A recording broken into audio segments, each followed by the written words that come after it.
Assalamualaikum warahmatullahi wabarakatuh. Apa kabar anak-anak? Alhamdulillah, luar biasa, Allahu Akbar. Anak-anak kelas 1 yang Bu Guru sayangi, pada pagi hari ini kita akan belajar pelajaran fikih. Sebelum pelajaran ini kita lanjutkan, marilah kita awali dengan bacaan basmalah bersama-sama. Bismillahirrahmanirrahim. Anak-anak yang Bu Guru sayangi, buka pelajaran kalian halaman 22. Pada pelajaran kali ini, kita akan belajar tentang memahami istinja.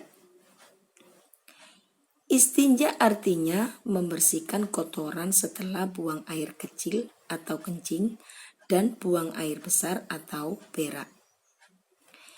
Istinja menggunakan air yang suci dan mensucikan. Jika tidak ada air, boleh dengan tisu, kertas, batu, daun, dan kayu. Dengan syarat benda-benda tersebut harus kering. Istinja dilarang menggunakan benda basah dan licin. Bagaimana cara kita beristinja? Apabila ketika kita selesai buang air kecil atau kencing, maka bersihkan bagian tubuh kita, yakni kubul atau kemaluan dengan cara membasuhnya dengan air yang bersih dan suci. Dibantu dengan tangan kiri untuk membersihkannya hingga hilang najisnya. Begitu pula dengan selesai buang air besar.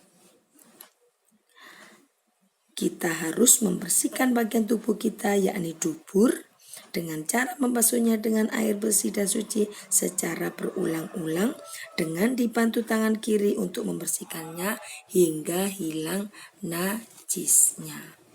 Itulah cara istinja. Setelah kita mempelajari cara istinja, dilanjutkan dengan hal-hal yang dilarang oleh Rasulullah saat kita buang air besar atau buang air kecil. Apa saja yang tidak boleh dilakukan ketika buang air kecil atau air besar? Kita tidak boleh buang air besar atau kecil sambil berdiri. Tidak boleh di sembarang tempat. Seperti di lubang, di bawah pohon, di kolam, itu tidak boleh. Tidak boleh membuang air kecil atau besar menghadap atau membelakangi kiblat. Kita juga tidak boleh ketika buang air kecil atau air besar sambil bergurau. Kemudian bagaimana tata cara buang air kecil ketika di kamar mandi? Ketika kita ke kamar mandi, ada tata caranya.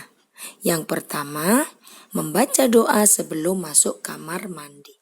Bagaimana doa sebelum masuk kamar mandi? Allahumma inni a'udzubika minal khubuthi wal khaba'ith.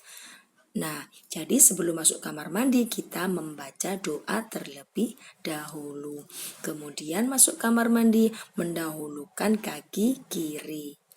Buang air kecil atau air besar dengan jongkok. Kemudian kalau sudah selesai, istinja dengan alat yang diperbolehkan sampai bersih. Setelah selesai beristinja, menyiram kotoran dengan air sampai bersih, sampai tidak berbau dan berbekas. Sudah selesai kita lakukan, kita keluar kamar mandi, mendahulukan kaki kanan sambil membaca doa keluar kamar mandi. Bagaimana doanya? Alhamdulillahilladzi adhaba 'annil adza wa 'afani. Nah, selesai dari kamar mandi, kita juga ada aturan ketika kita di dalam kamar mandi. Perbuatan apa yang dilarang ketika kita di dalam kamar mandi? Ketika di dalam kamar mandi, kita tidak boleh sambil membaca ayat Al-Quran.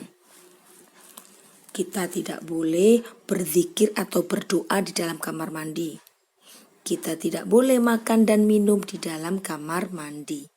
Ketika dalam kamar mandi, kita tidak boleh berbicara, bernyanyi, bercanda, atau bermain.